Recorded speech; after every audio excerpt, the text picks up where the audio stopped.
the speakers and the host, and do not necessarily reflect those of Yoakley Scott Corporation and your sports network. Yeah, I've been closer to Jesus before, so can you help me out? Oh, can you help me out? Am I on my own? Am I on my own? But can you help me out? Am I on my own? Am I on my own? Or can you help me out? Can you help me out?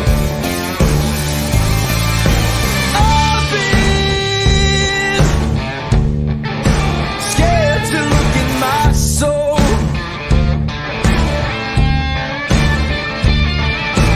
I've been afraid I would follow the road. Yeah, afraid of the things I've been told. Hello, everybody. Welcome inside a Thursday episode of Running Point on ysnlive.com, brought to you by Greenwood Chevrolet in Austintown. And the thing you'll notice right away is we have DJ Yoakley in the studio, and this is a new form of Running Point, I guess I should say. Is we want to let Ty kind of take school seriously this semester, and hopefully he can get done with school this semester. And we're pivoting a little bit. DJ, you're going to be on the show from now on Tuesdays and Thursdays. Yeah, Tuesdays and Thursdays. Ty, hi, graduate. End of story. Tuesdays and Thursdays, I'll be here. I'm excited for it, man. Yeah, we're happy that we were able to just pivot like we always do. Find a way to keep this show rolling and find a way to not change it as much as possible. Richie Giuliano is going to be joining us on Wednesdays, and Ty will still have his seat on Mondays and Fridays to do our recaps and then our previews of the weekend as well. Yeah, I mean, doesn't get better for Ty from that standpoint, right? He gets to talk about football constantly. Graduate, and we'll keep the seat warm for him. I apologize. I got a Jolly Rancher in my mouth.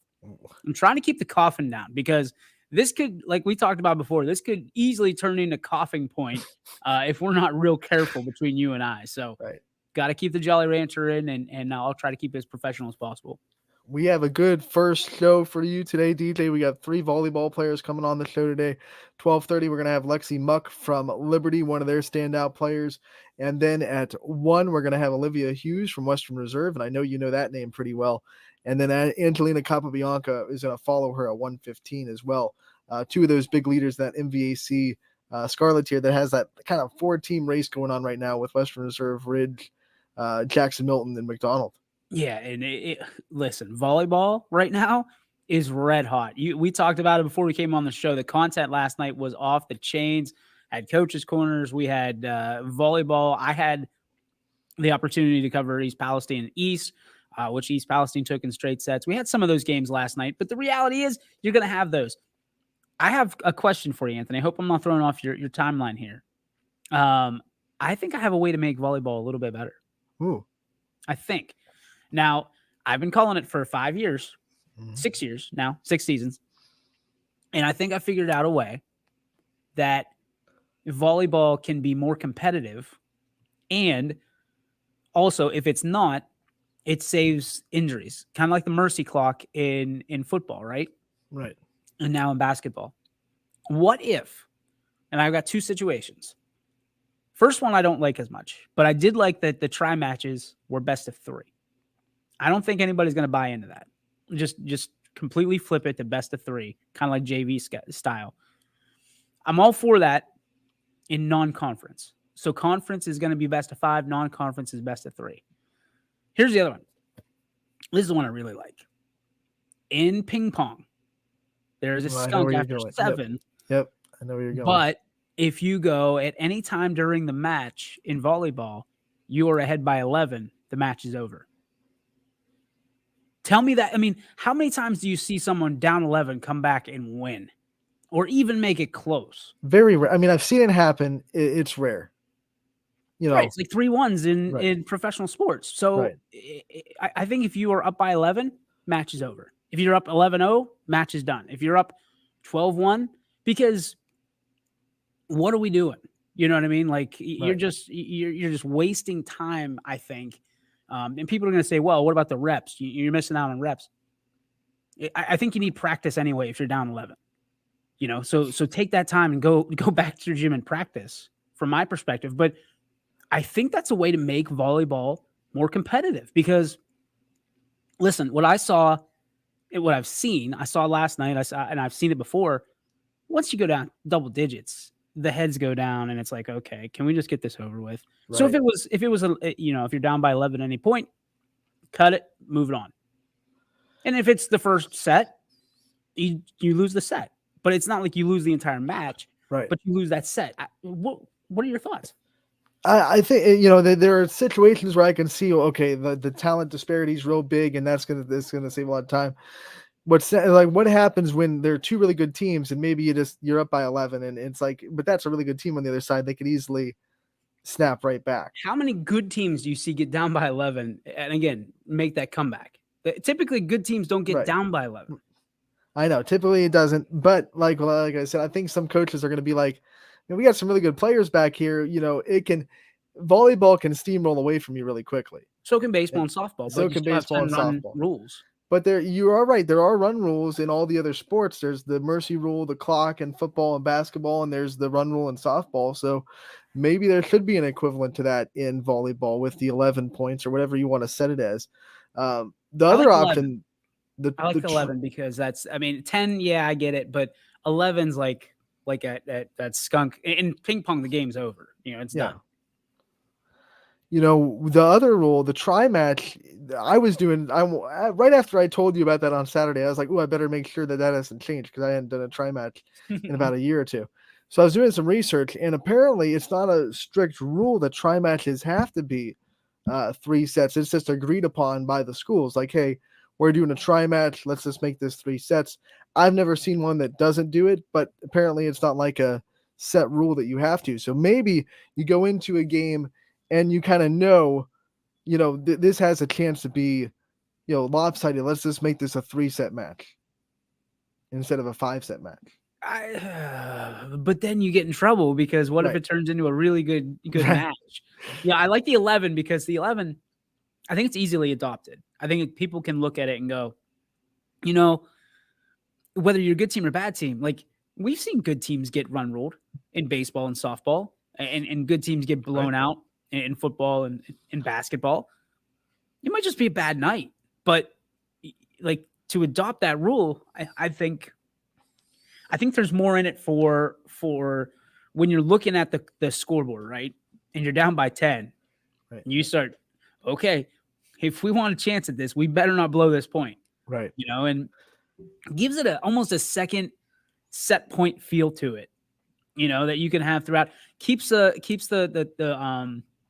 fans engaged, keeps everybody engaged because listen, if you have a game or a match or set, even like I had last night, 25-5, right?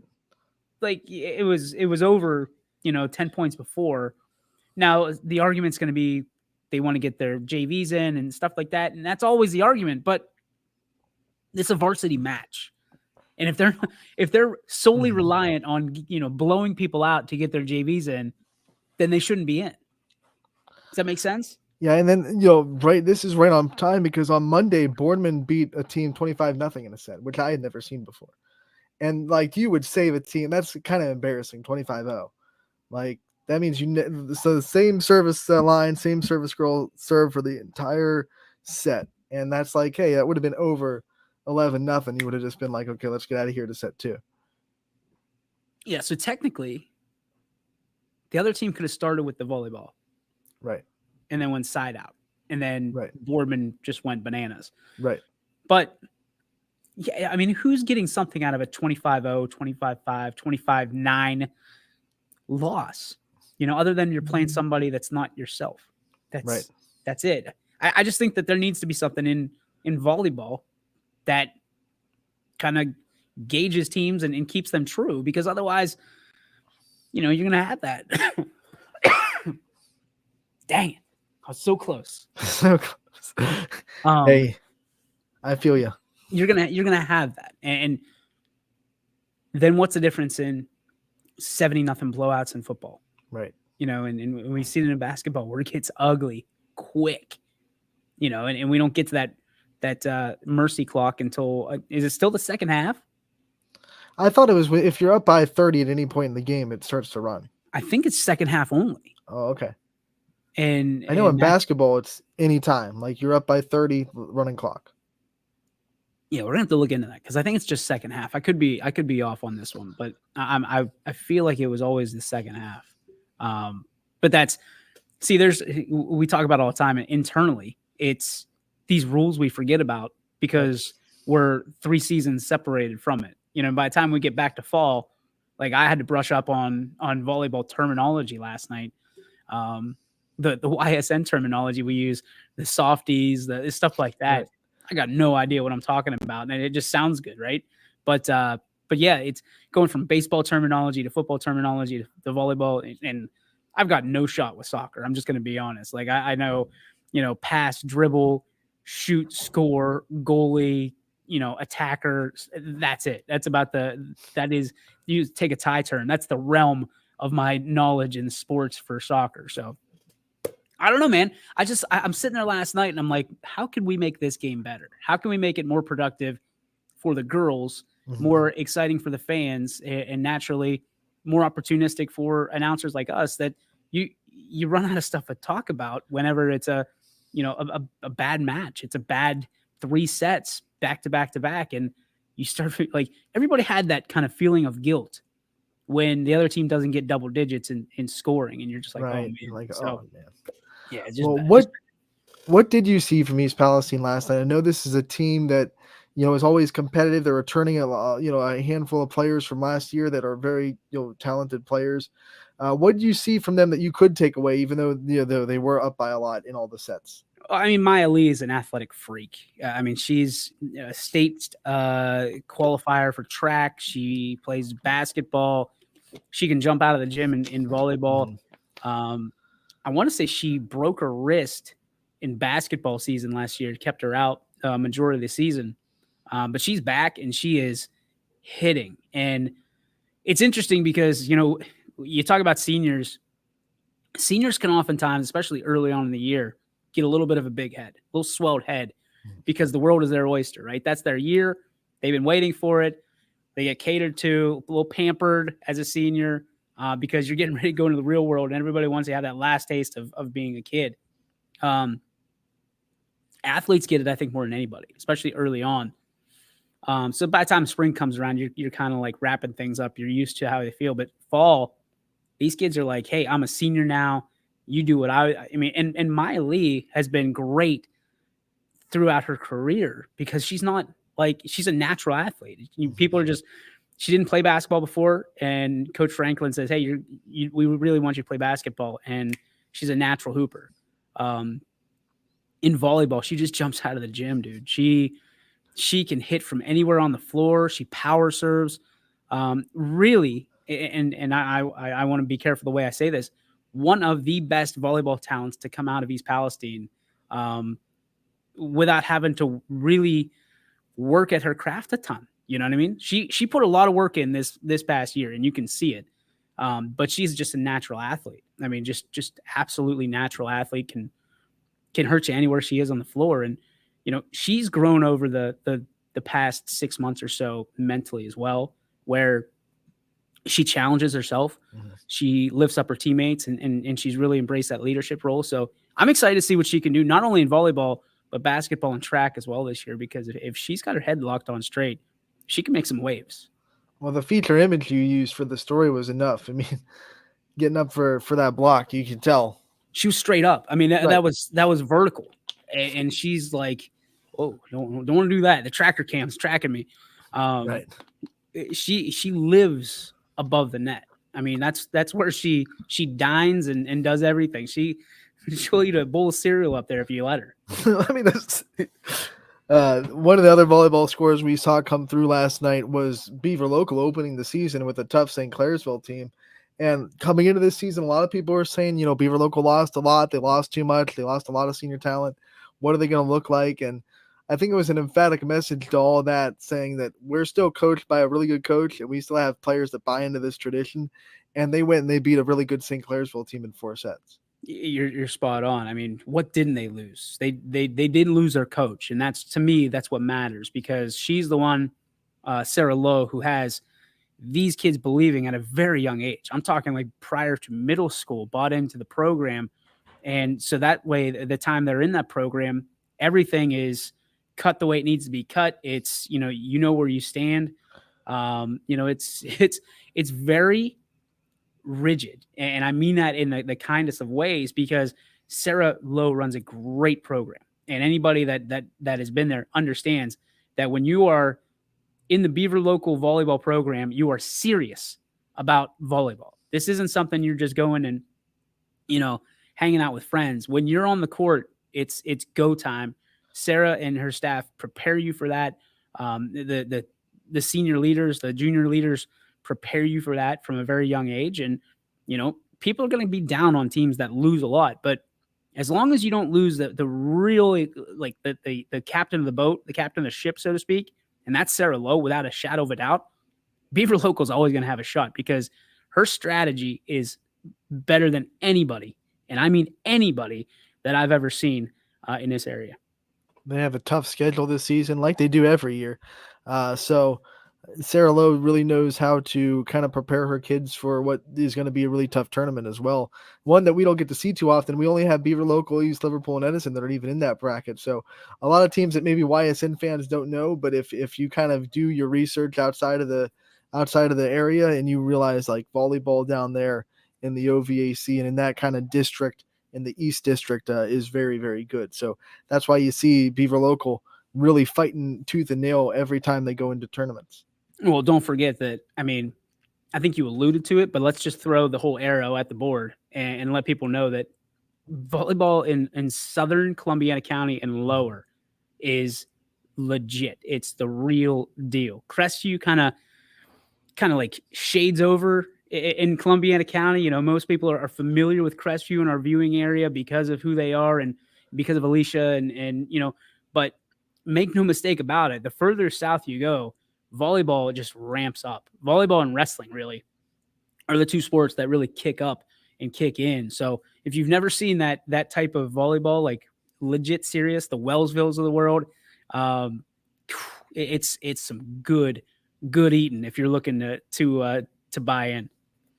Yeah, absolutely. And when you look at another team that we are kind of debuting in the Columbiana County area is Southern Local, and their volleyball team got the win last night over Valley Christian. We had Coach Shansky on yesterday to talk about their volleyball program. What a volleyball legend that we finally get to say. Well, actually, we used to get to say, but we finally do get to say that he's a member of the YSN family now. Yeah, we said it behind closed doors because it's one of those things. I mean, we want to give him his proper due, and we always did, I think. But now we can say in a public setting. I watched that interview. I watched every minute of it, and I thought it was great content across the board. When you want to talk volleyball, that's a guy that, 47 years, I think he said, Right, 47. He coached in Liverpool, and he coached my aunt.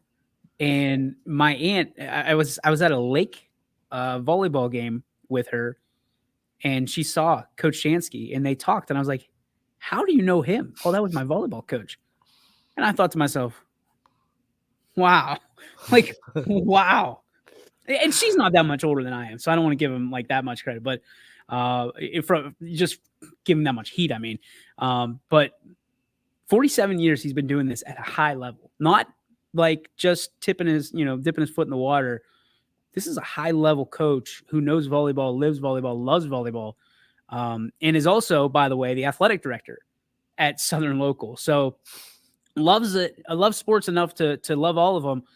But there's a special subcockle of his heart that is just solely devoted to volleyball, and he knows it as well as I think anybody. I mean, I would love to be in a room with he and Coach Stokes and Coach Lowe and Coach McKinstry and just hear what they have to say about volleyball. Imagine that room. That is a dinner, my friend. That'd be a heck of a round table. Don't get any ideas. We've tried that round table approach before. We're not there yet, but we will be one day. It gets loose real quick. When you talk about Southern Local, they got the win last night again against Valley Christian, and they're a team that hopes to kind of poke the bear in Wellsville in that EOAC. The Wellsville Tigers have been holding that conference with a firm grip for the last several years, and we've known that. We've traveled with them with regionals, but Southern's a team. Maybe they saw that loss to Western Reserve to open the season for Wellsville, and they think, hey, maybe there's a little chink in the Tigers' armor this year, and we can be the one to break through it. I think everybody looks at that, right? I feel like Wellsville, they don't often lose, but every time they have a close match or a close set, people are like, oh, there it is. We got them figured out. I don't mean to be mean. Good luck. Good luck. Because what I'm hearing out of Wellsville does not match up with what I'm hearing out of everybody else's camp with how they feel about Wellsville this year. They think that Wellsville is down. I'm hearing Wellsville has the best opportunity that they've ever had and the best team that they've had in recent memory. And those are some good teams. And, you think about Kiki and you think about, the McNichol girls. And it's like, if they're comparing this with some of the best teams Wellsville's ever had, this could be a huge year for Coach Stokes. Take it. Come on. I've said it before. I'll say it again. Wellsville isn't down. They're just transitioning, and they'll transition pretty fast. The best time to get a team that's transitioning into a new look is early, and that's what Western Reserve did. So props to them. But once they figure out what their groove is and what their identity now looks like without Emily McNichols setting and, Presley Stokes being a part of that 6-2 offense setting now, they're going to be just as good. You can't figure out Presley Stokes. There's no blueprint on how to beat a talent like that. No, and people do it with the Patriots all the time, right? They do it with the Patriots, the Yankees, whoever. Okay, Patriots lost one game. That's it. It's over for them. And then they go and win a Super Bowl. Like, Wellsville is going to be Wellsville as long as you have Coach Stokes at the helm. I mean, Coach McKinstry did it for so long, and it was a quick transition in turnover because here comes Presley Stokes up the ranks, and oh my goodness, I mean, without a shadow of a doubt, she is at least in the conversation for being among the best in the YSN atmosphere of volleyball players. But there's arguments certainly out there that as a sophomore, she could be the best player in YSN. And listen, as long as she's on the floor and as long as the big fella is over on the sideline, Wellsville is always going to be in it. And they're always a team you got to look out for and not take lightly. And this is something that, you have to watch. Like you said, watch out for Wellsville. And also last night on the network, we had soccer. We are continuing our soccer coverage. And DJ, we said on Monday together when we were talking, soccer coverage on the network has gone up, and we are so happy about it. Canfield boys were on the network last night, and they got their first win under head coach Mike Bailey, who transitions from Salem to Canfield this year. And he's ecstatic. Everyone's ecstatic about Canfield soccer. Both boys and girls get the win last night. I mean, I'm impressed. I'm impressed that people want to go out and cover soccer for us this year. I mean, you and I have made it, Quinn especially has made it a point. Hey, we need to do this. I'm not guaranteeing we always know what we're talking about with soccer and on the pitch, but the reality is it's covered, and, it's impressive. It's impressive to see what these young ladies and young men can do on a soccer field. And that's a sport that I think hasn't got much love around this area. The Steel Valley soccer guys do an unbelievable job. Like, those should be our experts. Those are the guys that I would love to talk to and say, hey, what are your thoughts? You don't want to listen to mine. Like, I'm impressed by everybody that plays soccer because I can't do it. Same way with people that can dunk. I can't do it. I'm impressed by it. It's legendary status automatically, but it's always been important to us to do soccer, but we want to make sure we do it with kindness to the game, with respect to the game. And, the announcers that we're getting in now and the teams that have been just salivating for it, we can't wait any longer. We just got to go, got to do it. And I'm proud of it.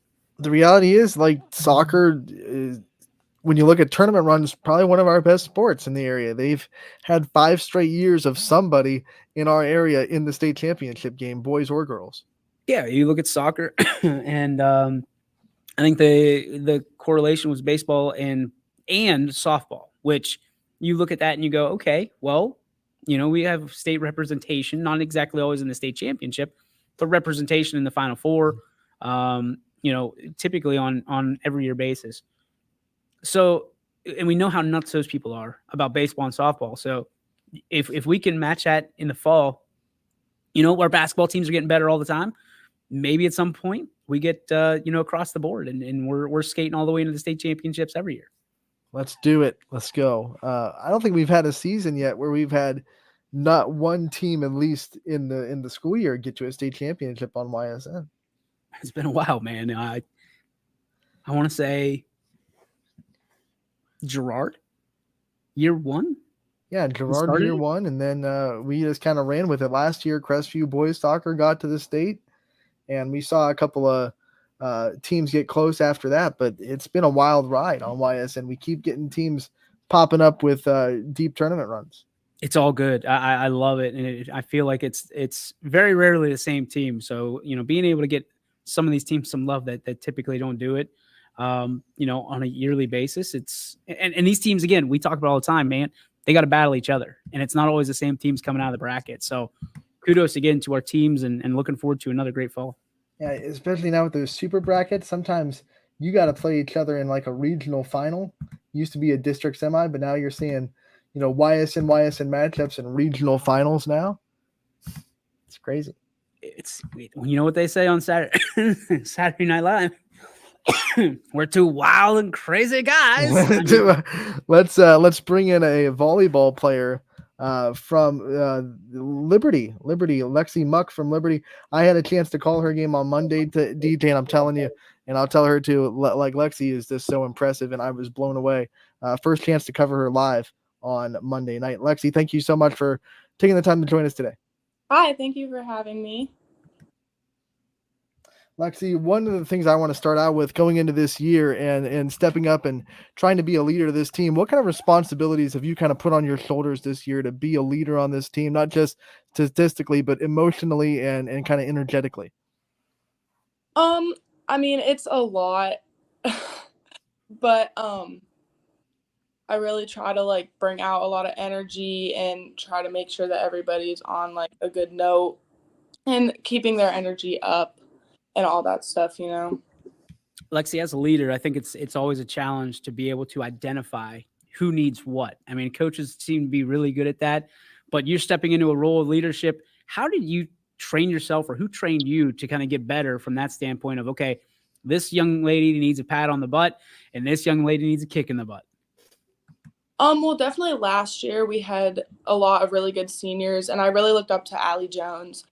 She definitely helped us keep our energy up, and what she did last year, I'm trying to incorporate this year with our team.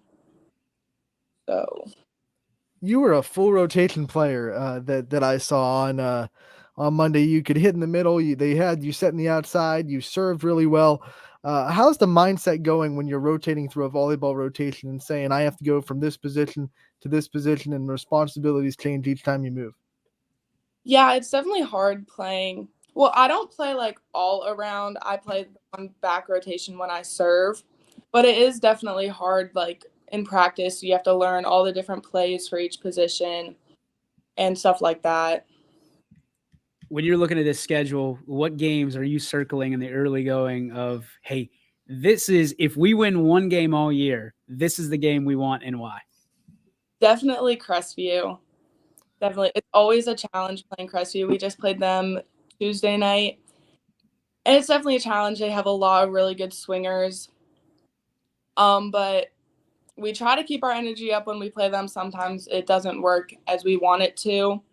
But Crestview and Garfield, we definitely try to get up there with Garfield as well. Win or lose against teams like that, they're teams that raise your level of play. And, against Crestview, you had 5 blocks. I mean, that's a hard team to block with the high rising offense that they have. What kind of things does it do when you're playing Garfield, you're playing Crestview, and you go into this season? What kind of things does that do to raise your level of play? Definitely playing teams like that with really hard hitters, and they have really big blocks. So definitely being able to block them and stuff like that is a lot of pressure. You come from a program, and there's been a lot of big names throughout the years of traditionally rich in winning. Lexi, who were some of the players that kind of wrapped you under their wing, so to speak, and kind of helped you learn the way of what it's like to be a leader in Liberty volleyball? And I'll follow up with that with who are you wrapping your arm around as you kind of make your way through the ranks? Last year, definitely Allie Jones and Emily Benson and Kristen Fine. They all were really big, like, to me. They all supported me, and I looked up to them a lot. And this year, that honestly everybody on our varsity team, I really try to help and try to be a leader too and try to encourage them in everything they do. You're also in a very good Thunder volleyball program when you play in the off season. How much does playing in JO volleyball and playing in the off season and playing with a great club really just make you a better player and expand your horizons? Yeah, playing with Thunder has definitely been one of the best experiences I've had. There's a lot of really good players, really good coaches, and I feel like playing during the off season really helps me during the school season to, like, the things I'm able to do and, like, run different plays and everything like that. All right, give me. Oh, Anthony, you're full screen. We want Lexi in full screen. There we go. Let's go with just kind of some of the basics of why did you want to play volleyball in the first place? Well, I started playing when I was in 7th grade, and I think it was just one of those things that it was like, oh, all my friends are playing, I might as well play, because I honestly did not know anything about it. And when I started playing my middle school, 7th and 8th grade, I really did not like it that much. But once I got to 8th grade, I decided to play club, and I played for Steel Valley, those in Hubbard. And playing club for that really changed. That was 2020, so that was the year that, like, COVID and everything. So we only had like 2-3 tournaments, but I really started liking club. And then I was like, I'll just play in high school. So then high school, and then now every single year since 7th grade, I've played club and school volleyball. Was there something about club that kind of interested you more than school was at the time, and you kind of embraced that? Yeah, I think it was just there's more when you play club. I feel like there's more levels of difficulty than it is with school. And you get to meet a lot of new people when you play club from all around. It seems like the pace is a little bit faster too, from a standpoint of you're going from game to game to game. Yeah. When you play club, there's like tournaments every weekend, and you play multiple games in those tournaments. So it is a lot more fast paced than school ball. You've been able to meet and play with a lot of different players, like you said. Who's your best friend in the volleyball community that doesn't wear a Liberty uniform? Her name is Maddie Muck. She goes to South Range. All right. Me and her played Thunder together this year, and she definitely made a really big impact on me, and we're super close. And also, Lorden DiNardo, she goes to Ursuline. We played club this year as well together, and we're also really, really close. What are some of the valuable, I don't know, moments that you learn in volleyball that kind of apply to your life as well outside of the court? I mean, when you just have to, like, always keep your energy up, and, like, because I realized that on the court when your energy is low, like, it's just bad. Like, nothing good happens when your energy is low. So, like, on the court and outside of the court, you just have to keep your energy up and always be positive. Everything. Most volleyball players get Friday nights off because of football, but I see you're on the drum line too. So we got to talk about the experience that you get to have on Friday nights and being on the drum line and that part of your life, and kind of what made you want to be in the drum line. Yeah, I'm center snare on drumline this year. And my family has always been, like, very musical, definitely my mom's side of the family.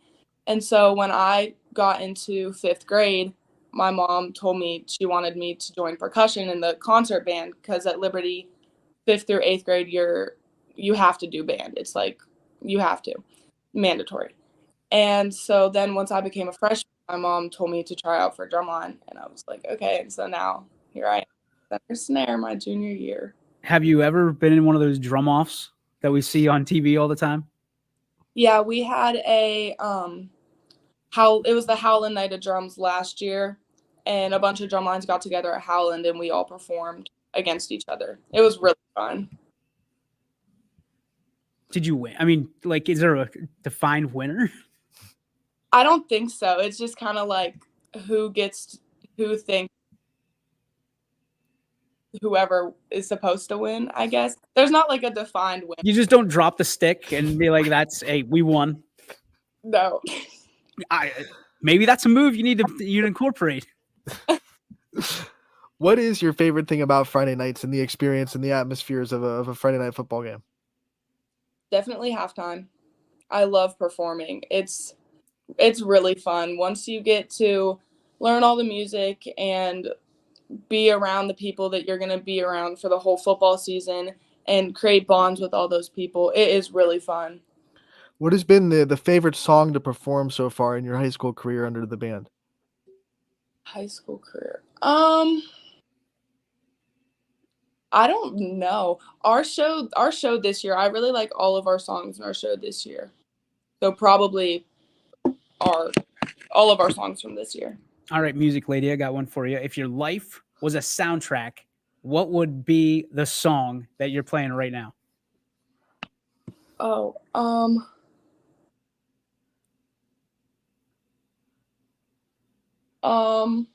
I have to think. That's right. That's what we do. The hard question.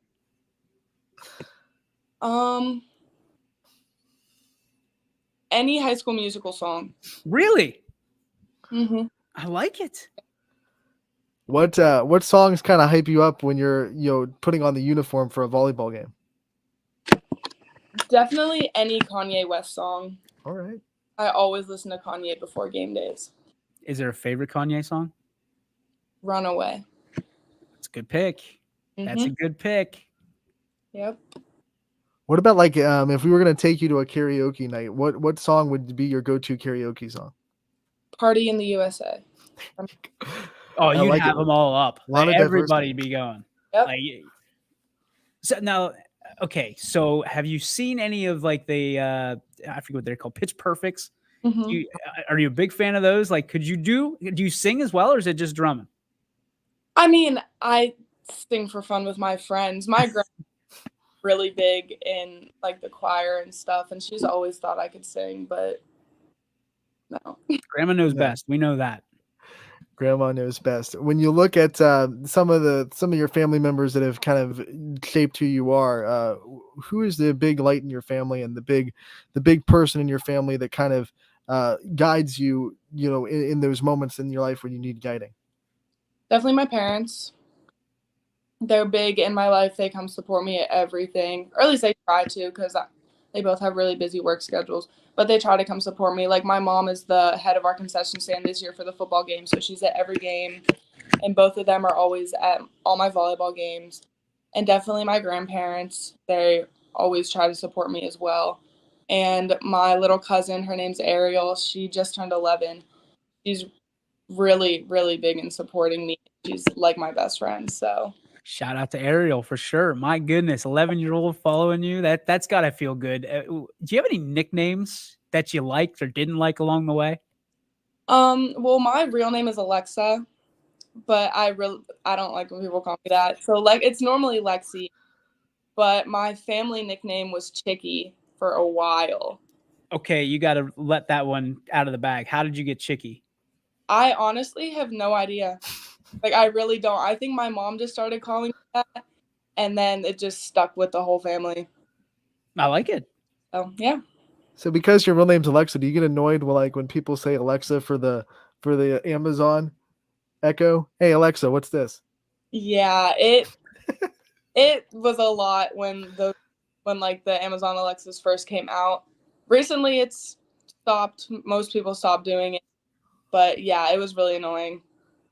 Coincidentally, I'm gonna change my Alexa's name to Chicky. So just so we're on the same page. Yeah. Thank you for taking the time, Alexa. We appreciate it. We wish you all the best. Be a positive role model for Ariel, because I mean that's the coolest thing in the world, to have your best friend be an 11-year-old at this point. Some high schoolers think they're too cool, and I love the fact that you're embracing that role model status. So congratulations. Thank you. There you go. Lexi Muck from Liberty, and one of the under the radar players that I don't think gets talked about nearly enough in this volleyball season. There's a lot of players in every sport that are kind of fit in that category, that kind of go under the radar, put up the numbers, do everything the right way, that deserve to get a light shine on.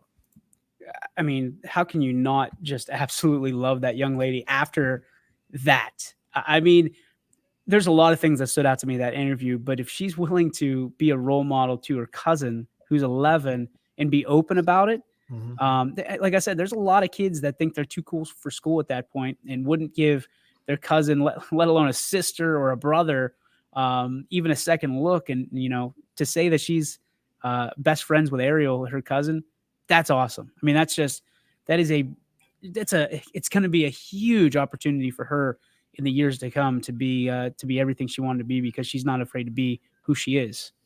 That's how you build leadership. That's just when I look at how good of a leader she's going to be, and she's just a junior, so going into her upperclassmen years, going into her senior year next year, that just makes me so excited for the future of Liberty volleyball, because as we know, great leaders leave an impact on teams far after they graduate. So there should be a strong leadership kind of ripple effect when you look at the girls and how they take their cues from Lexi.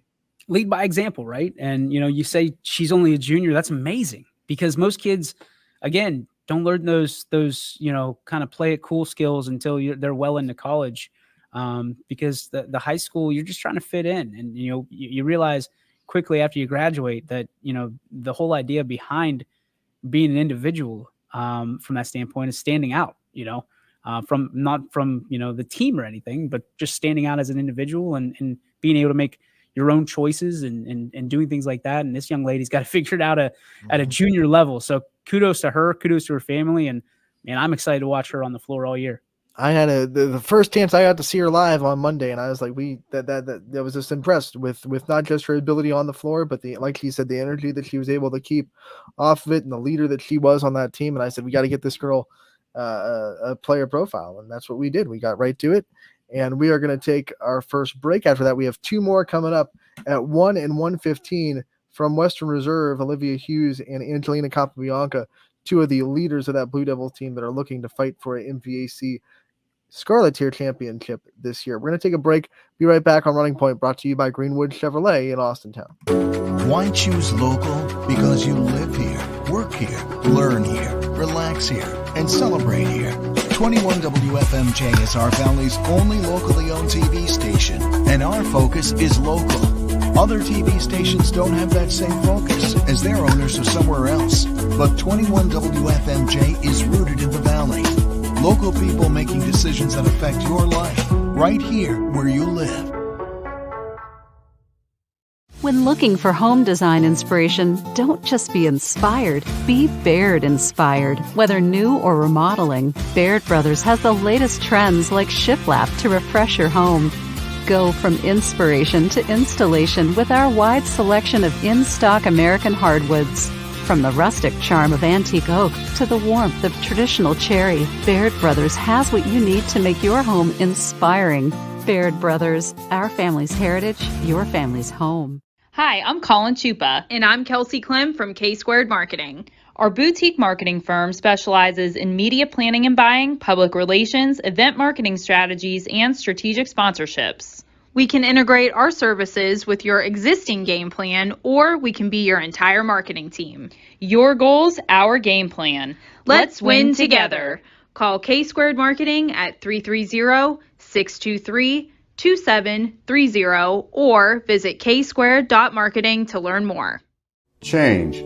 This one word can make you break out in a cold sweat. But with change comes wisdom, experience, and understanding. At Myers Family Insurance, we can help make changes in Medicare, insurance, and retirement a positive experience for you and your family. We've gone through changes, like our new office and new faces to help our family of clients too. For all your Medicare needs, call Myers Family Insurance. Check us out online at myersfamilyins.com or find us on Facebook.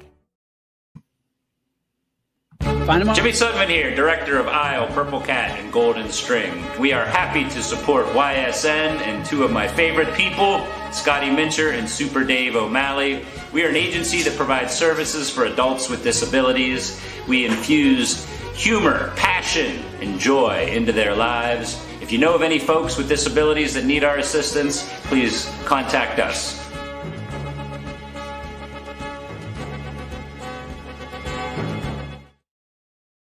How lucky are we to have not one, but two 18-hole Donald Ross Championship golf courses right here in our backyards. Mill Creek Golf Course was selected by Golf Week as one of America's 30 best municipal courses, continuing to challenge golfers of all levels and featuring PGA professionals, golf instruction, a players' rewards club, kids programs, and a pro shop and grill room for a memorable golf experience. Call or click to schedule your tee time at Mill Creek Golf Course.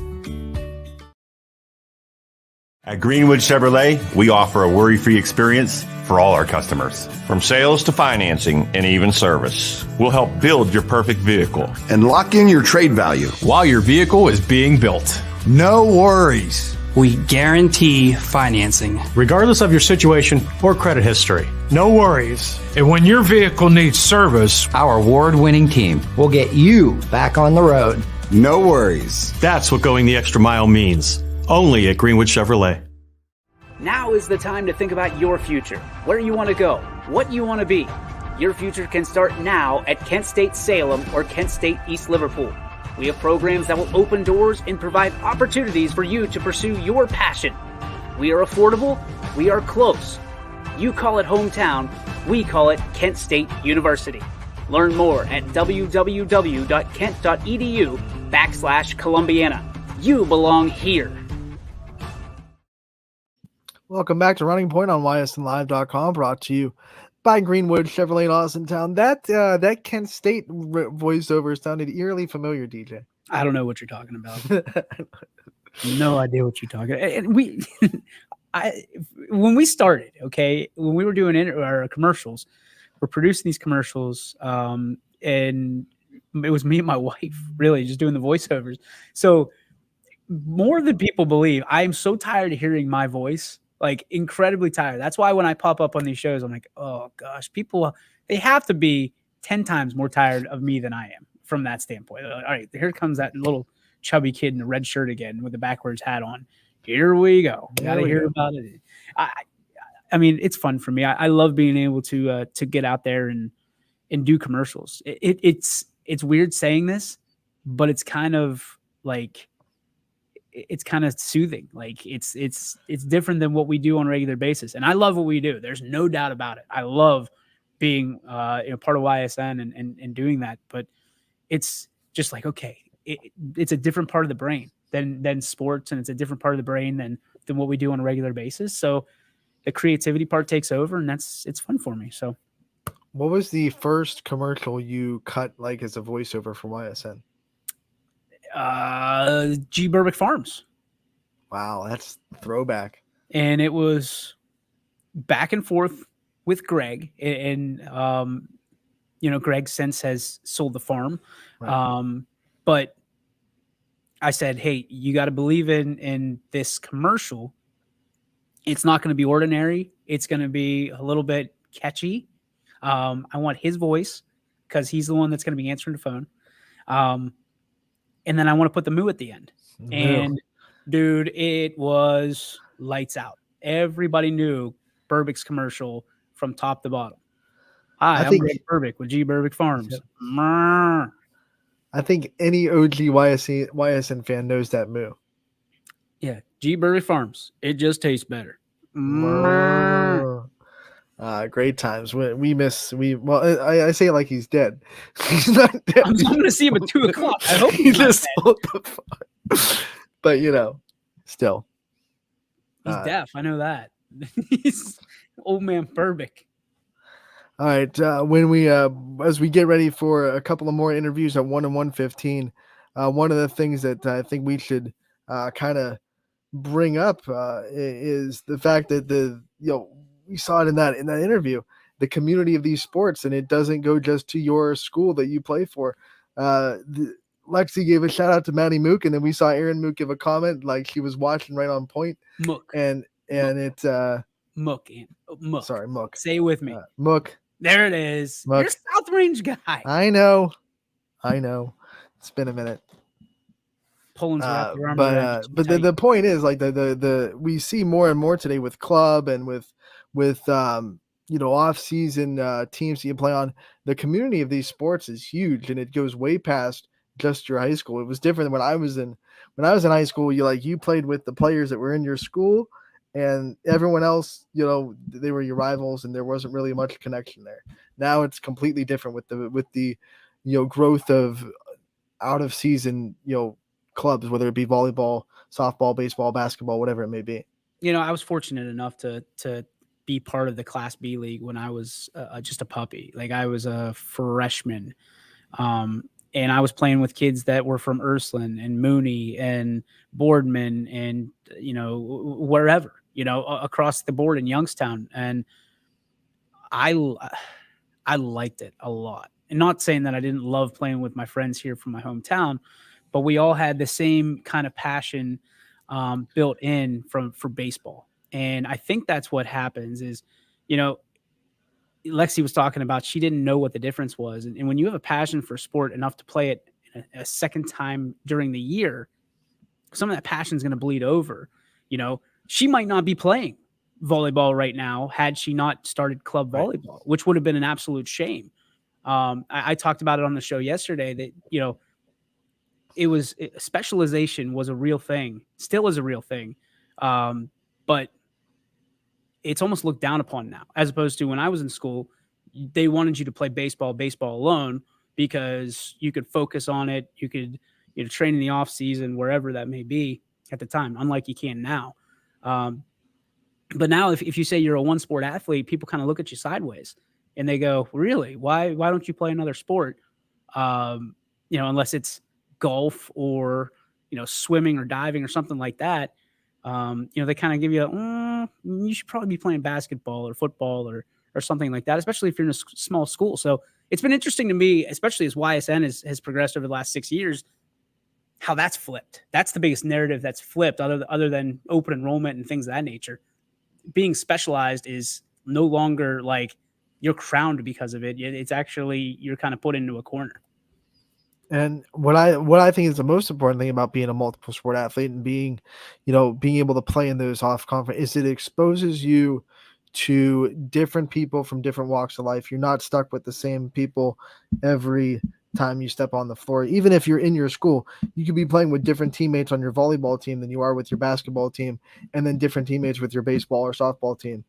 You're exposed. The more people and the more walks of life you're exposed to, the more rounded out person you're going to become.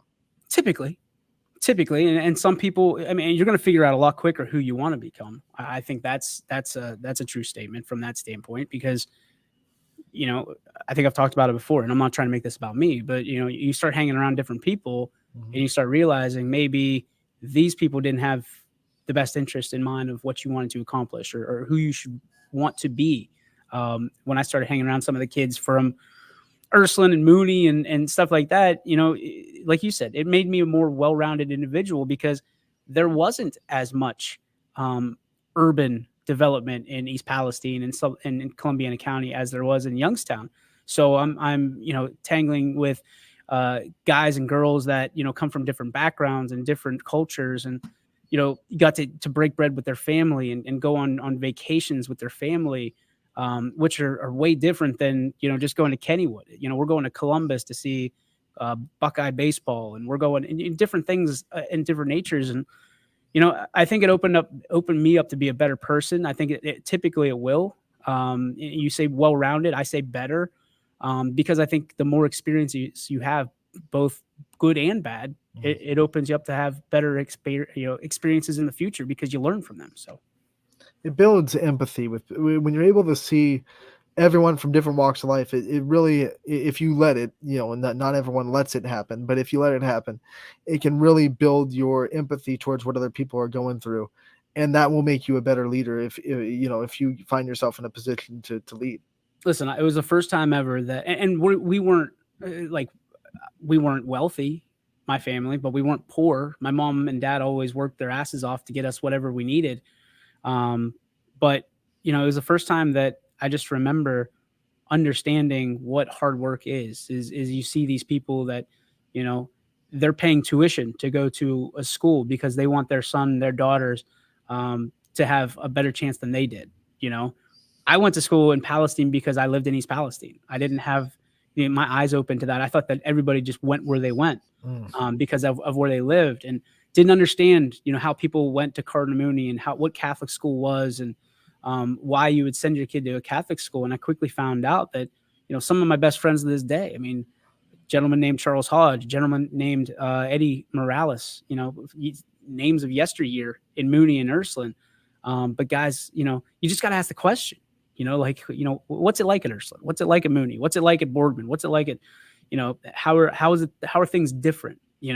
They had things that we didn't have.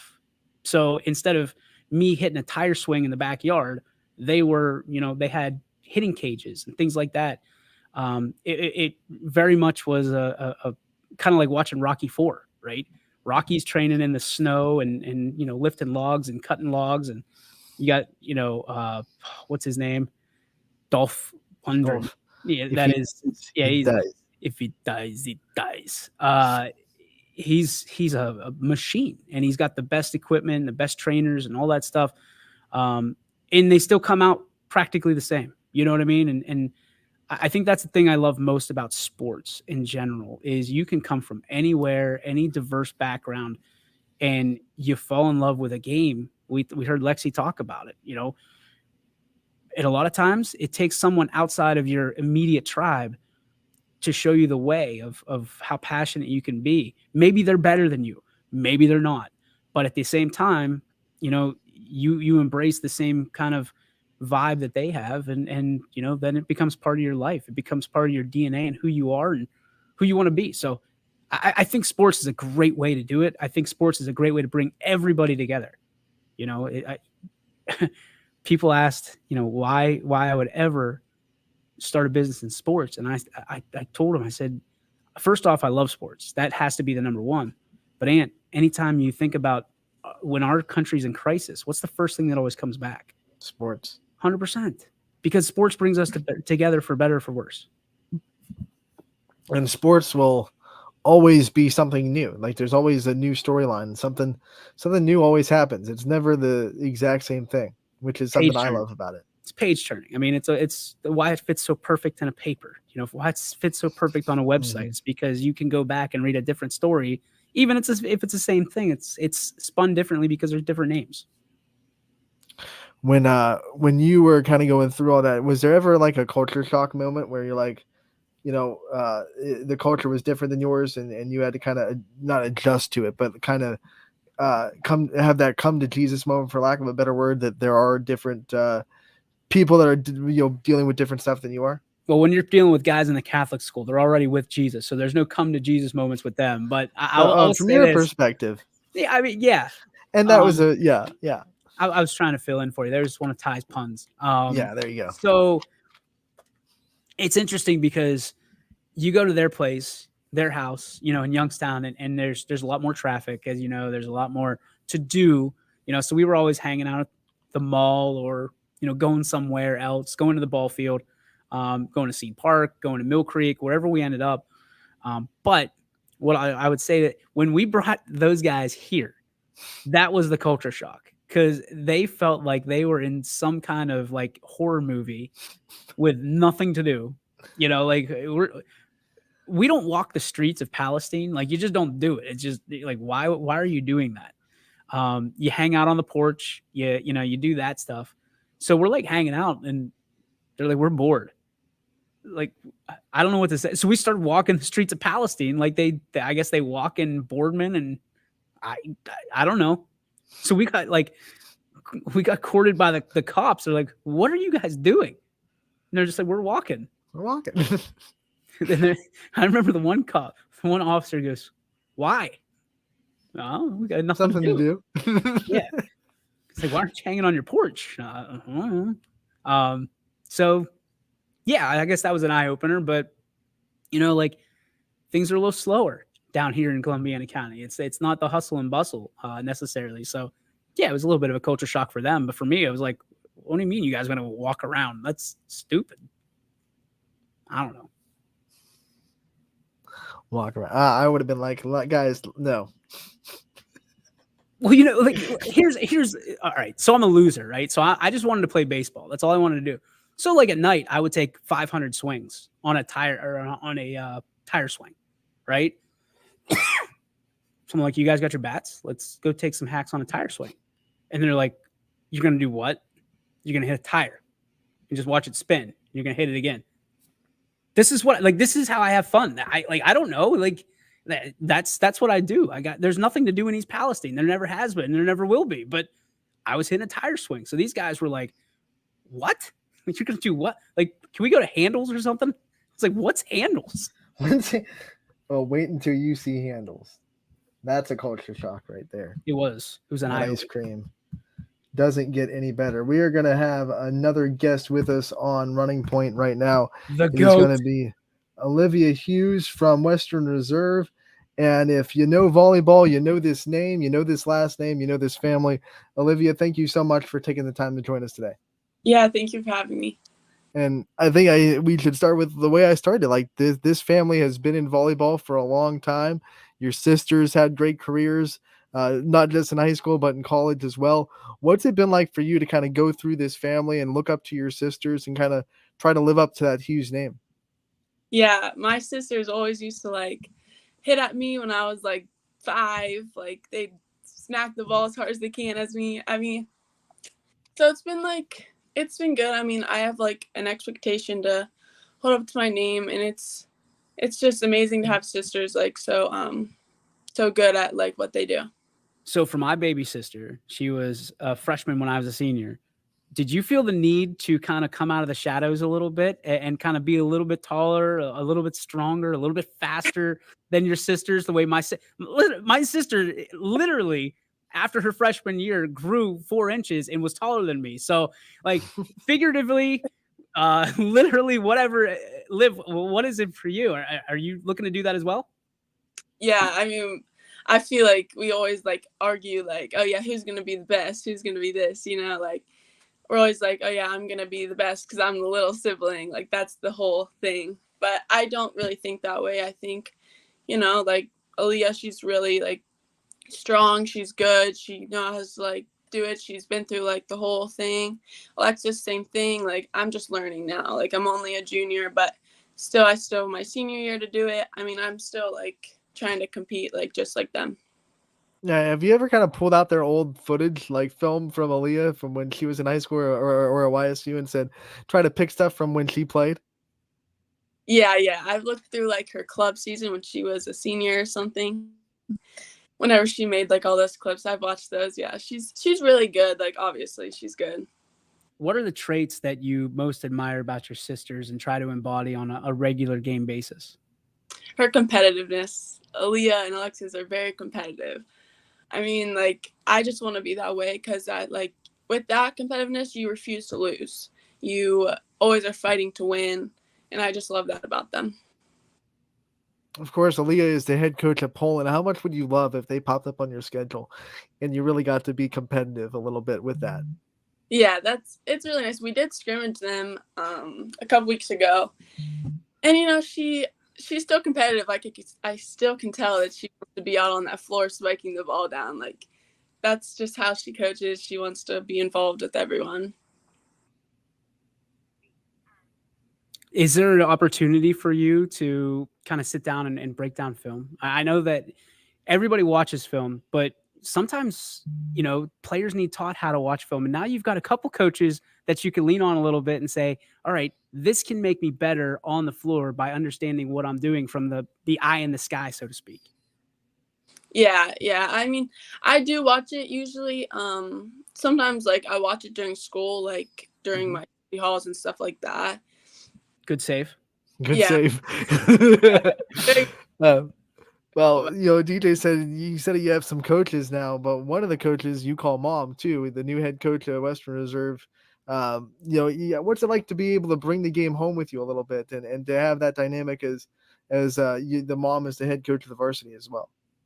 Yeah, it's good. I mean, honestly, it's like normal in a way because when I was little, just starting volleyball, she was my club coach. Her and the Girard head coach now, but yeah, she was my club coach when I was little. So it's kind of just normal, you know. We'd always just come home and tell each other, like, or she would just tell me, like, oh yeah, like you did this. But it's normal now, so it's not like weird to me. What was it about volleyball that drew you to the game, other than your family? I would have to say, honestly, when I first did it, I was like serving it, and I just was amazed of how much like I can serve the ball over the net. Like when I was little, I was like, what am I gonna do when I'm in high school? I mean, I'm gonna have to stand from the back wall and serve it. But like honestly, it's just like I just love the competition of it. I loved having that fight in me, like I'm gonna win this game as a team. We're gonna do this thing, and we're gonna win it. We got to talk about that win in Wellsville on Monday. You know, watching it on YSN, we saw how much that meant to this team, how much beating that team that, you know, has had your number for the last couple of years meant to this team. How much did that really kind of spark you guys, and how much do you think it's going to give you momentum and in it heading into this season? Yeah, our team, we're really excited about that because obviously from last year we lost to them in that big game, and you know, it kind of like took us down a little, but then whenever we knew this season we're gonna have that's our first game, so we need to be like completely prepared and ready to win. And I feel like we did a good job executing on like everything, passing, setting, and hitting all the way around. Every team has kind of their signature, right? So everything they, you know, something that they'll hang their hat on, so to speak. What is the thing that this team does very well that you know you can count on day in, day out? Yeah, so honestly, regardless of winning and losing, I think that we are good in the excitement area. Like we always are being nice to each other. We're not like bringing each other down. We're more so bringing each other up. And I think that's really important in this game because without that, you're not going to be as good as you want to be. You stay busy, whether it be playing basketball in the off season than playing club. You're able to be coached by a lot of different people. How much do you think that helps you grow, being able to learn the games from different aspects and different personalities and different philosophies? Yeah, honestly, being in club, it really helps me play because, you know, you're playing with different people as well. You're not playing with the same group of kids every year. My club team is really good. We connect with each other very well. It helps me just to see like the different people, the different styles of learning, the different everything. And it helps me with the school volleyball, helps me with club volleyball, both ways. It just helps me all the way around. Who's one player that you've seen that doesn't wear your same jersey, not on your team, either in club or even across the YSN network or even beyond, that you really look at and go, wow, I really, really like their game? Bailey Walters is probably my favorite. She knows how to pass. She knows how to set. She knows how to hit. She knows how to serve. She's just amazing all the way around. She's like just a phenomenal player. What do you think is the team that you circle the most on your schedule? Probably McDonald or Middle Ridge, both, honestly. Just because they've always been good and good competition, like throughout all the years McDonald's even started their seasons. Like they've just been really good all around. Middle Ridge as well. All right, can we get to step off the court for a minute? What do you want to do? This is going to sound weird because you're a grown woman. What do you want to do when you grow up? Honestly, I've went through a lot of phases what I want to do. I honestly don't even know, but I think I want to be an occupational therapist. Very cool. Any reasons why you're kind of navigating that course? I don't really know. I wanted to deal with like autistic kids and I wanted to help them do that. But then I was like, I want to do like a more broad, not like just them, you know? I like it.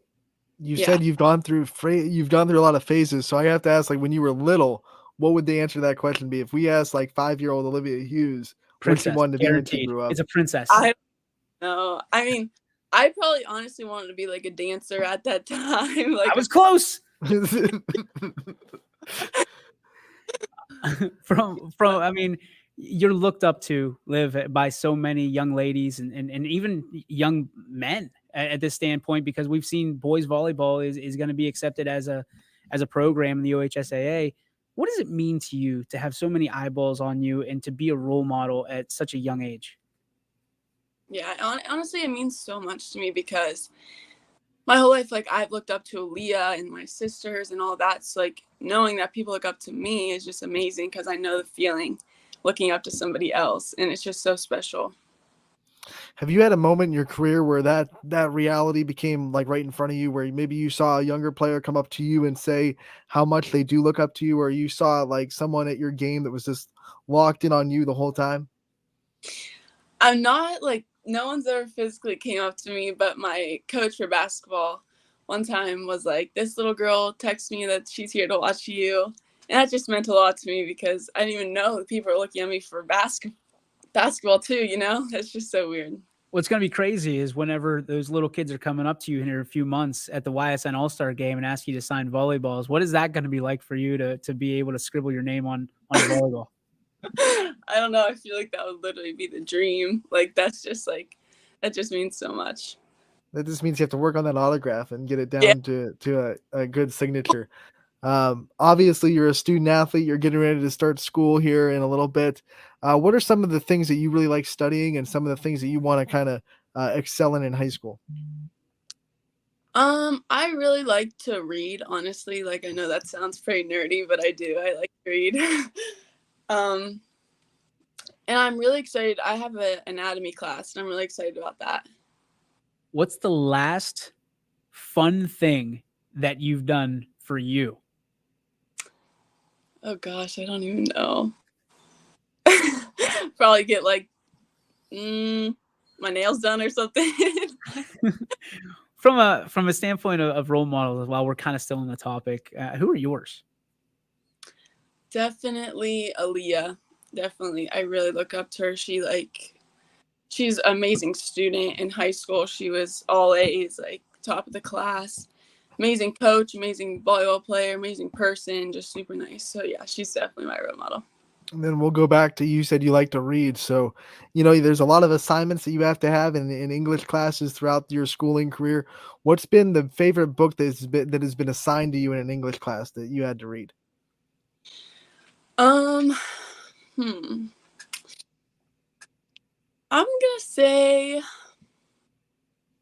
oh gosh, I forget the name, but it's with like Pony Boy, The Outsiders? Yes, The Outsiders. Yes. Stay golden, Pony Boy.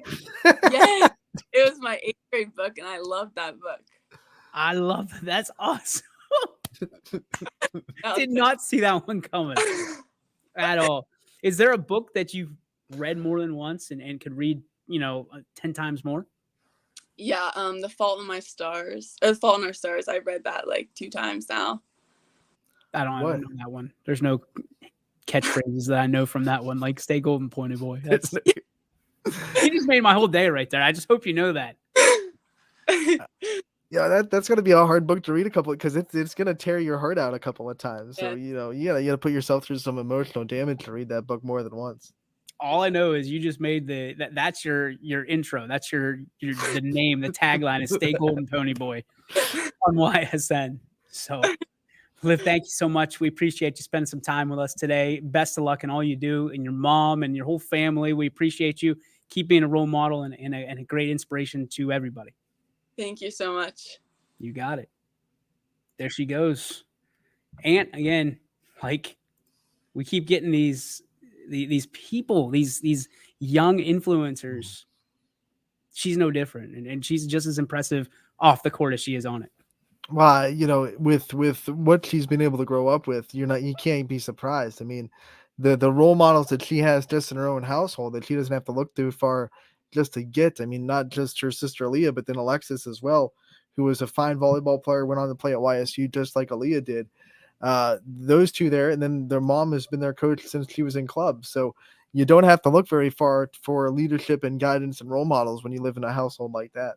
But let's be honest. I mean, it's not a given, right? Mm-hmm. So, some people just think that they're owed things because of who they surround themselves with. And she is certainly not one of them. Her parents have done very, very well for themselves and for their family, because they understand and they show this is what hard work gets you, and certainly is paying off for all of them at this point. You have to believe.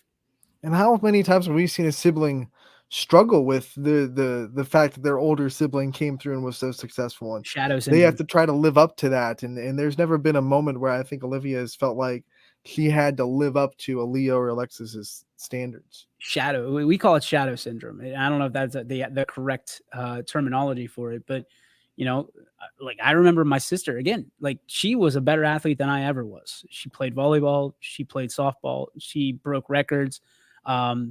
She came up and she was worried about my shadow, and then I graduated and I said, listen, just be yourself. And I think a lot of these older siblings have to at some point do that and say, just do what you're going to do. If I'm honored that you're looking at me, but I'm nobody compared to you. And, when she started breaking those records and being elected to all state teams and things like that, there was no bigger fan than me, because I'm just, she's my baby sister. Right. And I'm sure that, Liv's sisters are feeling the same way, and they want her to break every record that they ever made, because that's what you do. You want bigger, faster, stronger. And certainly, as an older sibling, you're going to have that, and we'll hopefully continue that down the line with everybody. The unfortunate thing is that's not a given either, because not everyone gets the sibling that's going to respond like that or act like that or have that kind of attitude. And obviously Olivia does, and you did too. So that's a good thing for you and your sister that you were able to have that dynamic. We're going to bring up another leader on that team. It is Angelina Capabianco, who really leads from the middle blocker for the Western Reserve Blue Devils, joining us on Running Point. Angelina, thank you so much for joining us today. Hi, thank you for having me. I think the first thing I want to ask is, being a middle blocker, it takes kind of a aggressive mindset. You're the first line of defense for your defense. Well, how do you take that kind of mindset into your game, and what kind of things do you do to try to keep yourself dynamic in the middle of that defense? Yeah, playing like middle, it can be super hard because as you said, you are the first line of like defense. You have to time up everything super well. You have to like watch the setter. Like, you just have to be smart with what you're doing, and you just have to watch like at all times, like, and know the game well enough to like be smart of where the setter's playing, like who's a good hitter, like know where to go. So it is tricky. How tough is it to read defenses? I mean, is that something you have to study before, like watch film, or is that something you learn on the floor? Honestly, like both. Like if you're watching film, like it's really easy for me to like kind of like spot areas on the court, like open holes. And of course, like as you're playing, like if you're watching your blockers, or if you're like, you can see the defense, so you can easily like, well, not easily, but you can like read it like enough and fast enough to place the ball where you want it to go, and hopefully like it'll work at that time. Volleyball happens so quick. You have to go from reading the other team's offense to reading their defense on the offensive side for your hitting. What's that like for you to try to switch that mindset and switch that so quickly in the sport of volleyball? Mm-hmm. Like as you said, it's such a fast-paced game. I was just talking to someone about it. Like you have to think quickly. Like there's no time to think, but you have to do it. Like you have to know where to swing. You have to like just understand like what is going on in that moment. And it honestly is just so fast-paced. Like half the time you're just going.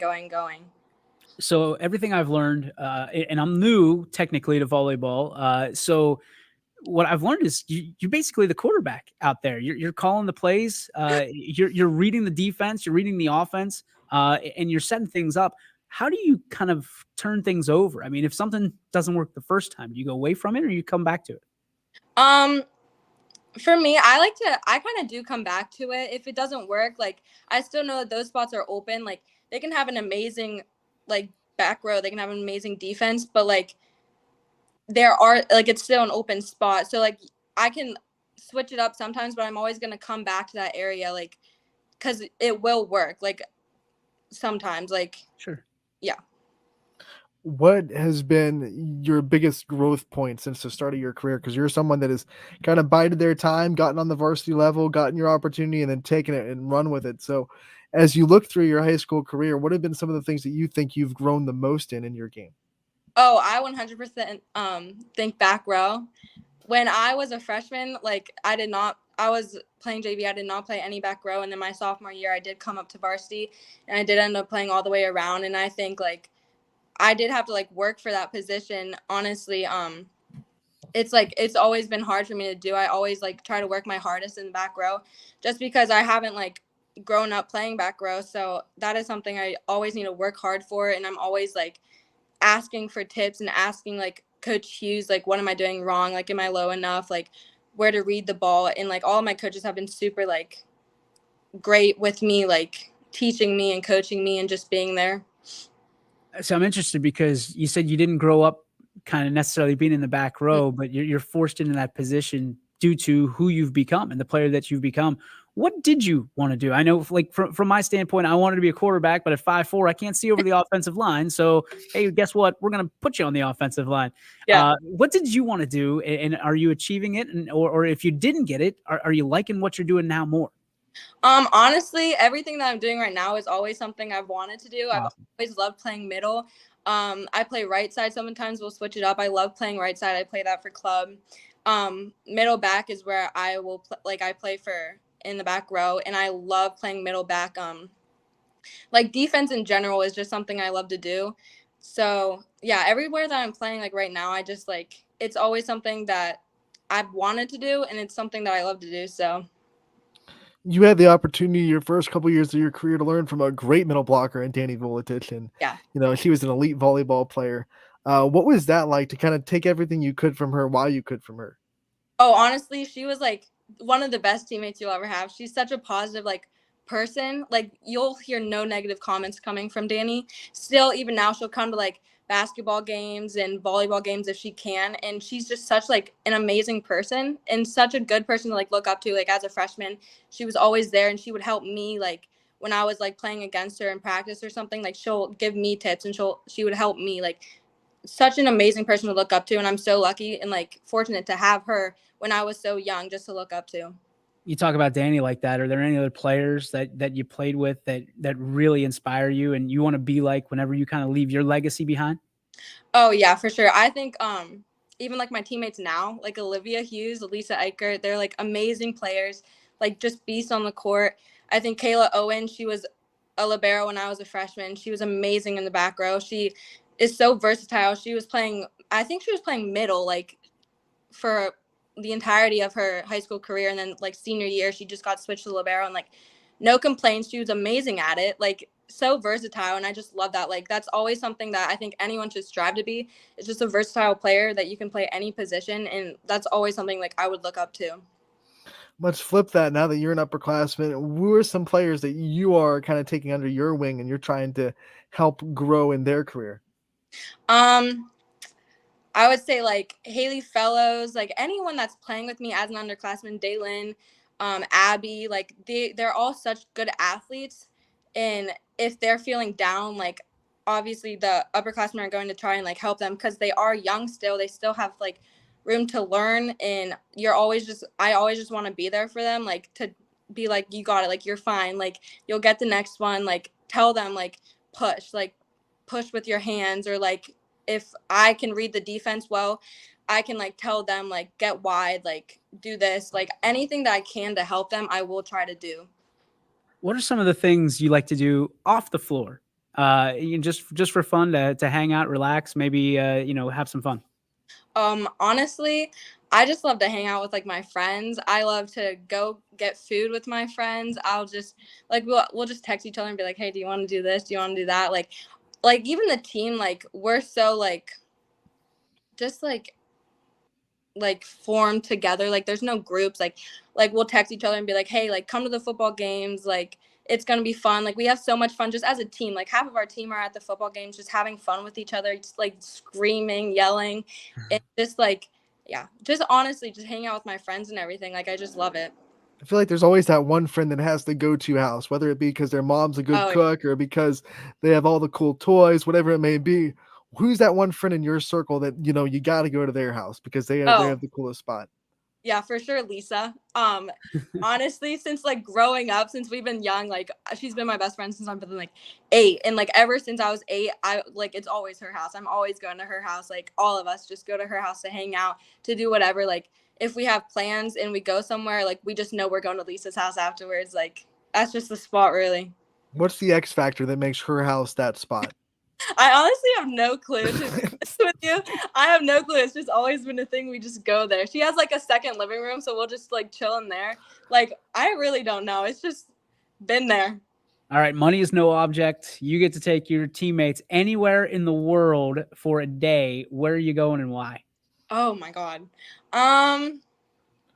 That's a good question. I honestly don't know. I would say anywhere, like adventures. Like we went to Cedar Point. I would do that 100% again for a whole day. We had so much fun, and it was just like such a great team bonding experience. Like the things we did in lines, and like just like chilling like with each other. Like if you're not as close to someone, like you got closer during that time, just talking and being with each other for hours, like from 10 a.m. to 10 p.m. that day. Like you're gonna get close. So I think anywhere adventurous where you're gonna have to be with each other for hours, fun hours, like anytime like that, I would love to do with them again. Did you all go on a roller coaster together? Oh yeah, for sure. We went on like a ton of them. Obviously the lines were like are super long at Cedar Point because it was like a Saturday or a Friday, but every single one of us got on the same like ride at the same time. So we all got to like see our pictures with everyone in it and like our faces. It was the funniest thing. That's awesome. During that trip, what teammate did you get to know the most? Like what teammate did you go in not knowing as much about and now you know a lot more about them? I would probably say Emily Martin. We've always been like friends. Like we've always like known each other, but we roomed together. For Cedar Point, we roomed together. So we were like just obviously rooming together and like spending the night with each other. You're going to get close. So we just had like more discussions that we would like if we were just in a regular day together. So yeah, we talked a lot more. Like, yeah, we just got to know each other a lot better. Is that part of the best experiences? I mean, I know when I think about, you know, things that I miss about baseball, outside of baseball, high school sports, I miss the bus rides. Is that something you feel you're really going to miss whenever it kind of leaves?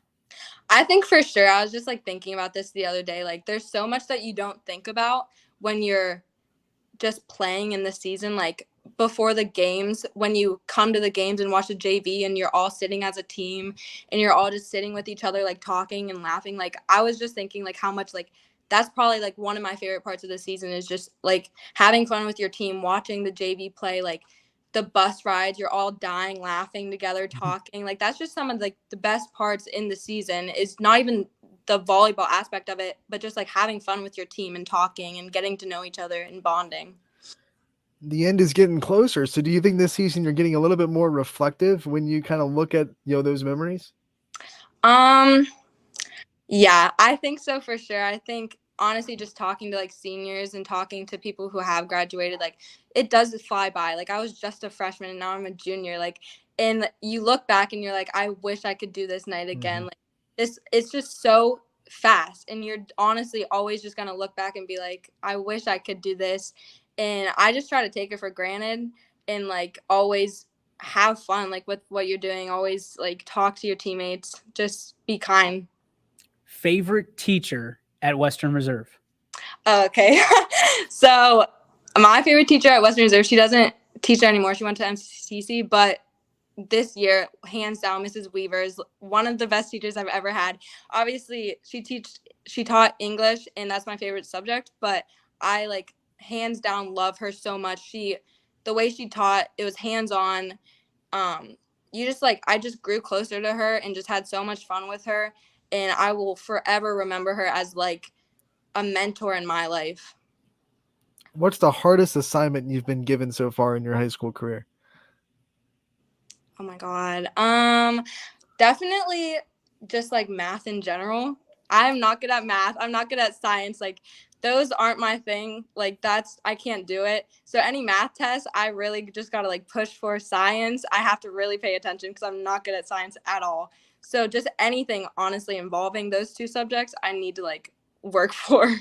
This might sound crazy to you, but a lot of people will look back and say that their junior year was their favorite year of high school because there was no pressure as you will have next year, the senior, and you're not necessarily an underclassman. There's not that feel. Yeah. What things do you want to accomplish in your junior year that you can look back and say the same thing? I would definitely like to just push myself to get better than I was last year, have like more kills than I did last year, more digs. I would love to like exceed that. And then I would also love to get to where we last year, like accomplish a lot of things that we did last year, just to say like we worked for it, we fought, we did it. Like I would love to just have like be able to say that. Before we let you go, I know there are a lot of people that are kind of in your corner that support you and give you all their energy. I want to let you give them a shout out and shout out the people that support you throughout your career. Oh, yeah. I would for sure like to thank my parents. They're amazing. They take me to all my club tournaments, like 2 hours away to Florida. They'll always be there. My family, like my aunts and uncles, they'll all come to my games. My cousin will all come to like the big games, which I absolutely love. It's nice to just have support, like backing you. So I would just like to thank everyone for that. Angelina, thank you so much for taking the time to join us today. And we look forward to covering you all season. And we'll talk to you again real soon. Thank you. Angelina Capabianca, one of the leaders of that Western Reserve volleyball team. And they're led by a lot of people that feel like they're seniors, but they're not. They're just juniors because they've been there and they've done that throughout their career. Yeah, I was going to ask her. There's got to be some connection to Jack Capabianca, who was a huge football player, went to Ohio State once upon a time in the YSN timeline. Big brother, maybe? That would have been a great segue into what we were talking about before with the shadow syndrome kind of thing, and how she, if that's her brother, I think it's her brother, maybe. I don't know. Capabianca is not it's like Yoakley. There's not too many of them out there. There's more Hartwigs out there. There are, and I've learned that. Twiggy. My cousin's on the freshman volleyball team at Canfield, so I'm kind of getting to that point where my cousins are starting to leak into, we're going to be covering them in a couple of years. We're going to be saying Hartwig on the YSN family. It's going to be weird, man. It's going to be weird. And then all of a sudden you got to be careful because that nepotism sinks in, that anything you do, they're going to get nepotism. What do you think? Like, if you had to cover a Yoakley name, and you probably won't until for a little bit at least. What would that be like for you to be able to call that and be able to do play-by-play for someone that has your family name? Man, it's fun. I think about that every day. Like I think about what is it going to be like whenever I can call Z's name, whatever sport. Hopefully he plays a sport, but it's up to them if they are.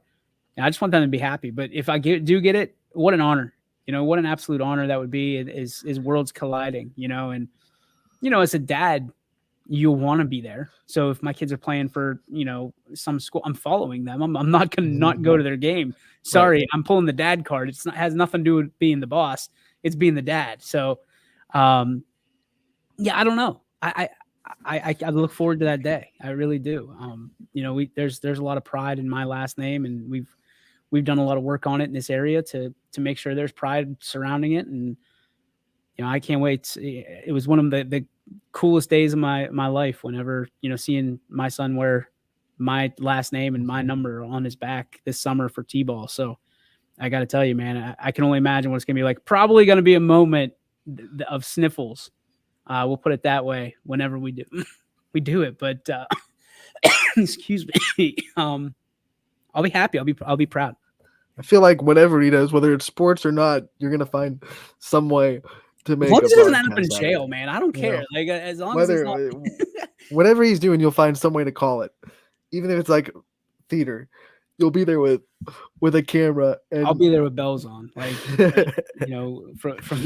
from that standpoint, I just can't wait. Like again, as a dad, you never realize those moments exist until they do. And I watch so many great moms and dads, watch their kids and hear from them from what we do constantly. And, you can't help but wonder what that moment's going to be like for you. Am I going to have to call an announcer into my office because he's trashing my kid?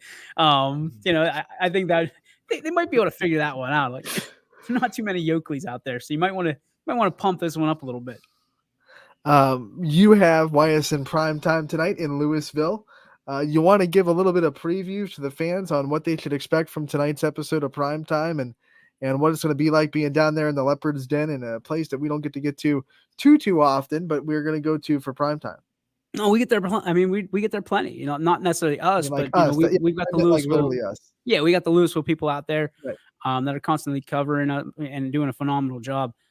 I'm excited because Louisville is a special place in my heart. Louisville is the first real outside of the three major counties that bid on to YSN, and I owe a lot to Rob Roberts and Bob Burek and Ben and a lot of people out there. Terry Horn, especially the athletic director, and hopefully she stops by tonight.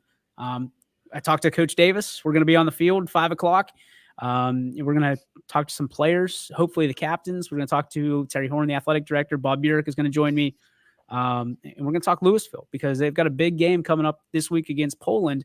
And I don't think many people are really familiar with the Louisville way of life out there, which is, I mean, again, I said it the other day, and they're going to hate me for this again, but it's like Massillon simplified. Like if you've ever been to a Massillon game or a Steubenville game, very similar. Louisville loves their sports, and football is no different out there. It's going to be exciting. You know, if you live in Louisville, you bleed Louisville blue, and it's going to be fun. And we'll be out there 5:00 for YSN Primetime. You know, and for the players that I've been able to interview from Louisville throughout the seasons, one of the things that I get from them is there's just this unique work ethic that happens down in Louisville. And I know every kind of community kind of says that, like, we work different, we're built different, but Louisville, you get this kind of edge to them when you're talking to kids that play for Louisville. You do, because they are different. They're the runt of the litter, so to speak. I mean, when you're going up constantly against Massillon and Massillon Jackson, and people look at you different there, but they look at us differently because they're a D1 basketball. Well, how do I put this? Other than football, they're D1 now, right? For boys, right. And girls, right? I can't remember. Yes. Yeah. Okay. Yeah. But in in football, they're D2. So you look at that, and that's comparison to bigger than Ursuline and bigger than most of the schools around here. That's like Boardman and Fitch.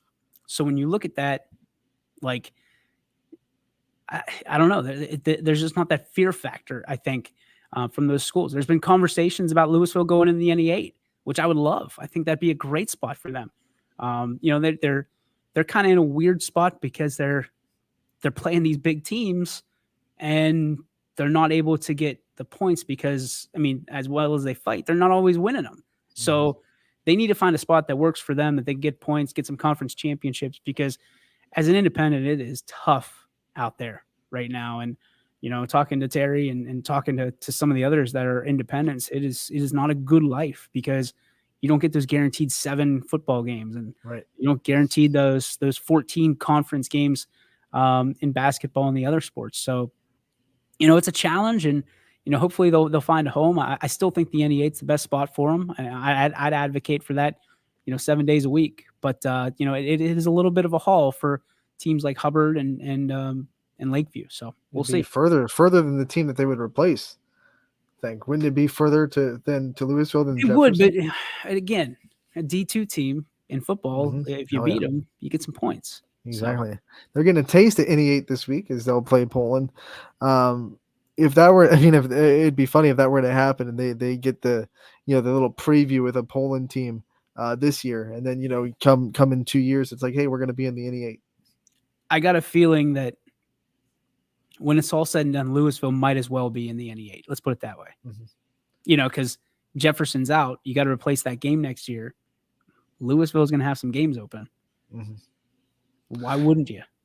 And that's where, you look at an independent school that's not, ridiculously far away. That becomes a bonus for all the teams that are going to be looking for a game. Yeah. Hey, this team's independent anyway. And Louisville will be competitive right away in that conference, and that's what you want. You want a competitive conference. Everybody's looking for, okay, we can win this conference. That's fine. but you want it to be competitive. Nobody wants, to walk in and just become king overnight. You don't want your kids to be competitive, because win or lose that conference, Louisville still has to go into D2, and they got to prepare themselves for, what they're going to face, because the ultimate goal still has to be winning a state championship, and no matter what you do, or a district championship or whatever that may be. Conference crown cannot be the only goal you have going into a season. It just can't.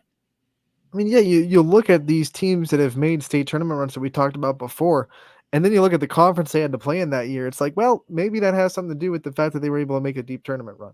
Well, let's face it. If a team like Louisville walked into the NE8, we talk about the NE8 a lot, about being the most competitive conference around. Right.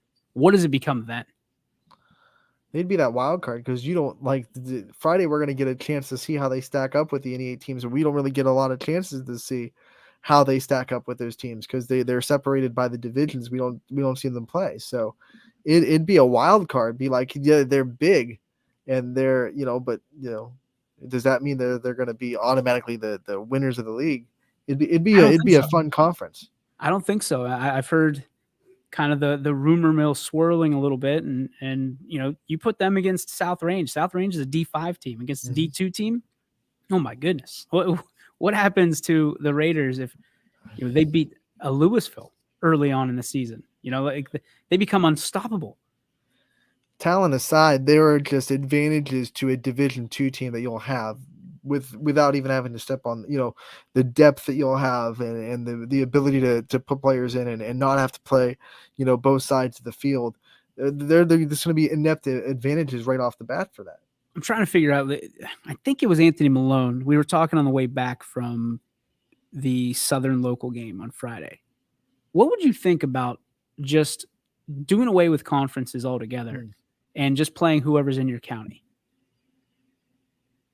Like, that's your conference, your county. And you can break that up into tiers or divisions or whatever the hell you want to call it. But the reality is you play your county, because I think we're getting away from that very quickly. Over the last 5 years, especially, we've gotten away from that. And you just, especially with the rising costs of gas and the general inflation, like, I think that would help out a lot of teams, because then you're just, playing teams that are in your county. And some people have some counties are big. And some counties are small, but the reality is at least you're playing teams in your county and you can't hide. When the NIL came out about with college, we talked about the trickle-down effect. It's a trickle-down effect with the conferences and colleges too. Now all of a sudden, colleges conference geographically don't have to make sense. So now high school conferences are saying, well, geographically, we don't have to make a ton of sense.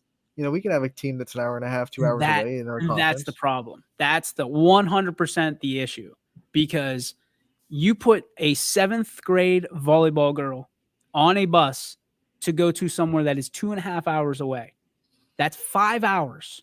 Right. 5 hours on a bus, 2 hours in the gym. That's 7 hours, right? That is a work day for some people. And oh, by the way, they have to go to school for 8 hours.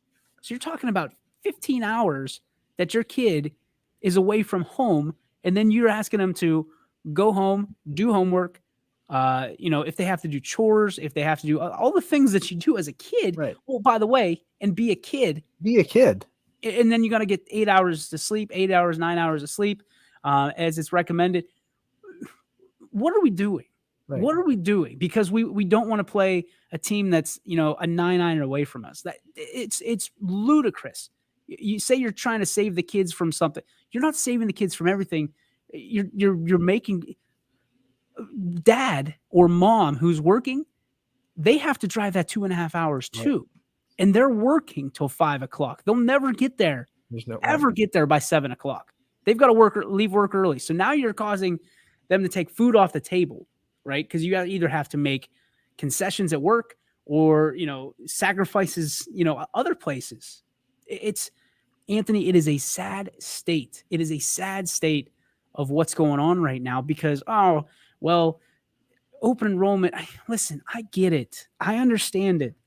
I don't love it, but sometimes with open enrollment, people are going to leave because the grass is greener. It has nothing to do with you, has nothing to do with the coaches or the teachers. Sometimes they're just going to leave because they have an option.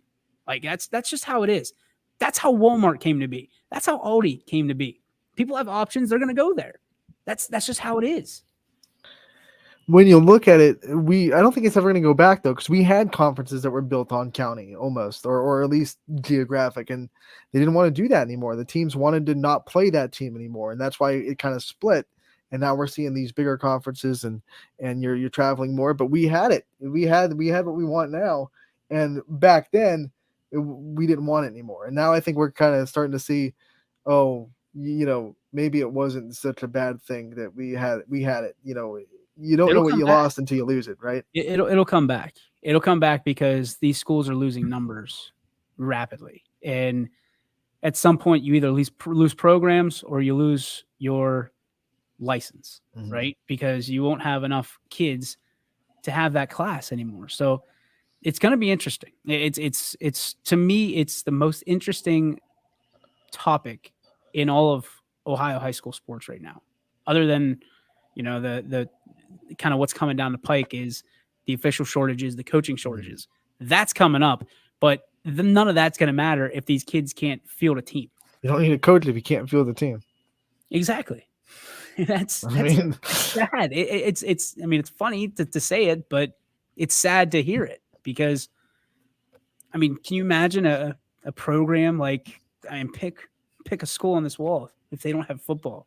Right. Like, there are some conferences that say if you don't have football, you can't be in our conference. Well, more than that, Ann, it's if you don't have football, that's where the majority of your ticket sales come from. Right. Like that's the majority of paying for your volleyball program, paying for your softball, your baseball, your track, all that stuff. Like, people want to blame us and say we're taking away from people going to games. The reality is the people are taken away from people going to games. It has nothing to do with us. It has to do with sending your kid elsewhere and for no good reason. If you have a reason, fine.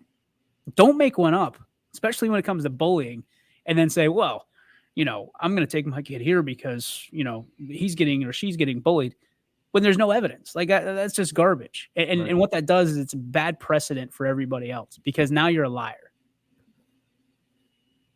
And like the sad reality of high school is you're probably going to find that everywhere.